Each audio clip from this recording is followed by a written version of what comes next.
জনাব তারেক রহমান আমাদের উদ্দেশ্যে দুটা অনুশাসন দিয়েছেন। কোন সংসদ সদস্য ট্যাক্স ফ্রি গাড়ি নিবেন না। দ্বিতীয়ত, সরকারি কোনো প্লট সংসদ সদস্য হিসেবে গ্রহণ করবেন না। বাংলাদেশের জাতীয় সংসদ হবে সমস্ত বিষয়ের আলোচনার কেন্দ্র। আগে ছিল শুধুমাত্র বিন্দু, এখন হবে সেটা কেন্দ্রবিন্দু, বাংলাদেশের জাতীয় সংসদ। ডেন্টিস্টের পরামর্শ নাও নতুন কোলগেট অ্যাক্টিভ সল্ট।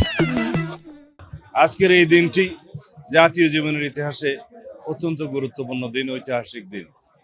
আমরা আজকে জাতীয় সংসদের সদস্য হিসেবে শপথ গ্রহণ করেছি এবং আমাদের সংসদীয় দলের বৈঠকে আমাদের দলের সংসদীয় দলের এবং আমাদের দলের নেতা নির্বাচন করেছি। পার্লামেন্টারি পার্টি মিটিংয়ে যেটা লিডার অফ দি হাউস আমরা নির্বাচন করেছি আমাদের নেতা জনাব তারেক রহমানকে। তিনি প্রধানমন্ত্রী হিসেবে শপথ নেবেন ইনশাআল্লাহ আজকে বিকেলে 4টার সময়। মন্ত্রিসভা শপথ নেবে। এর মধ্য দিয়ে আমরা অঙ্গীকার আবদ্ধ হয়েছি, প্রতিশ্রুত হয়েছি, আমাদের দায়িত্ব অনেক বেড়ে গিয়েছে।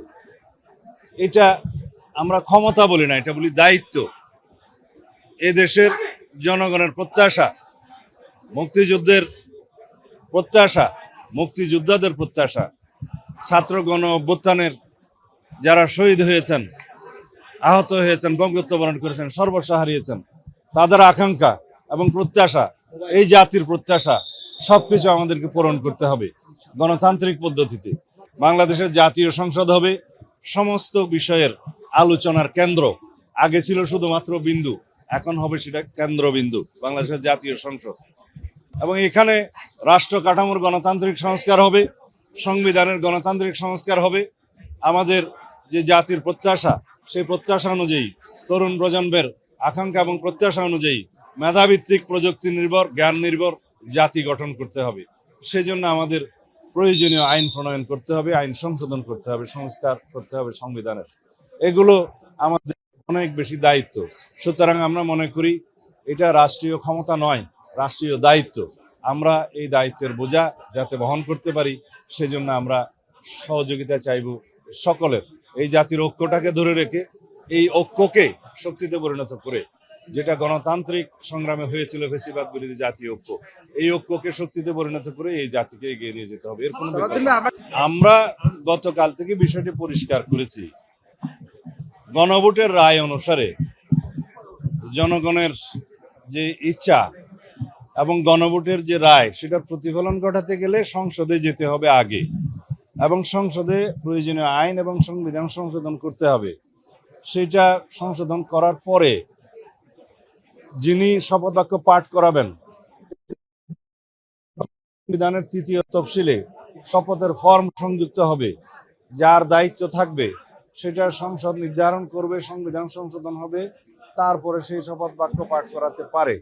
এখন বিদ্যমান সংবিধানে 148 অনুচ্ছেদের 2 ক-তে যা বলা আছে, স্পিকার এবং ডেপুটি স্পিকার যদি শপথ পাঠ করাতে না পারেন, অপারগতা প্রকাশ করেন অথবা পাওয়া না যায়, তাদের প্রতিনিধি যদি, মনোনীত প্রতিনিধি যদি তা না করেন 3 দিনের মধ্যে, তাহলে 4র্থ দিন থেকে মানে পরবর্তী 3 দিনের মধ্যে প্রধান নির্বাচন কমিশনার সংসদ সদস্যদের শপথ পাঠ করাবেন।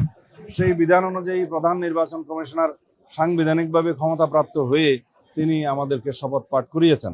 এখানে সংবিধান সংস্কার পরিষদের সদস্য হিসেবে কোনো বিধান সংবিধানে নাই এবং ওনারও শপথ পাঠ করানোর এখতিয়ার নাই। সেই বিবেচনায় উনি আর আমাদের সেই শপথ গ্রহণ করানোর জন্য অ্যাপ্রোচও করেন নাই। আমরা শপথ গ্রহণ করার কথা মানে আমরাও শপথ গ্রহণ করি নাই, যেহেতু সেখান থেকে অ্যাপ্রোচ করা হয়নি। এটা সাংবিধানিকভাবে সমস্ত কিছু পরিচালিত হওয়া দরকার, এবং আমরা এই পর্যন্ত যা এসছি সাংবিধানিক পদ্ধতি মেনেই এসছি, এবং বাংলাদেশের আগামীতেও আমরা সাংবিধানিকভাবে এই রাষ্ট্রটাকে পরিচালনা করতে চাই। পার্লামেন্টারি পার্টি মিটিংয়ে সংসদীয় দলের নেতা নির্বাচিত হয়। আজকে আমি আগেই বলেছি যে আমাদের নেতা জনাব তারেক রহমানকে আমরা সংসদীয় দলের নেতা নির্বাচিত করেছি, এবং তার প্রেক্ষিতে আমরা রাষ্ট্রপতির কাছে চিঠি পাঠিয়েছি যাতে আমাদের সংসদীয় দলের নেতা মেজরিটি পার্টি লিডার হিসেবে তাকে প্রধানমন্ত্রী হিসাবে সরকার গঠন করার সুযোগ দেন। সেই চিঠি আমরা পাঠিয়েছি এবং যতজন সদস্য উপস্থিত ছিলেন সবাই উপস্থিত ছিলেন, যারা শপথ গ্রহণ করেছেন সবাই দস্তখত করেছেন।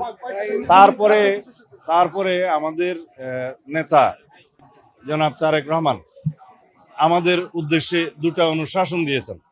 কোন সংসদ সদস্য ট্যাক্স ফ্রি গাড়ি নিবেন না। দ্বিতীয়ত, সরকারি কোনো প্লট সংসদ সদস্য হিসেবে গ্রহণ করবেন না। এটা আজকে পরিবর্তনের শুরু হলো। এই দেশে সংসদ সদস্য হলেই যে মানে সবার উপরে হবে বা যেটা আমরা বলি যে মোর ইকুয়াল হবে, সেটা আর হবে না। সবাই আমরা সমান। জুলাই জাতীয় সনদের প্রত্যেকটি বিষয়, জুলাই জাতীয় সনদ রাজনৈতিক সমঝোতার দলিল হিসেবে যেভাবে স্বাক্ষরিত হয়েছে একটা ঐতিহাসিক অনুষ্ঠানের মধ্য দিয়ে, সেটা যেভাবে স্বাক্ষরিত হয়েছে সেটা আমরা অক্ষরে অক্ষরে প্রতিপালন করতে অঙ্গীকারাবদ্ধ, প্রতিশ্রুতিবদ্ধ।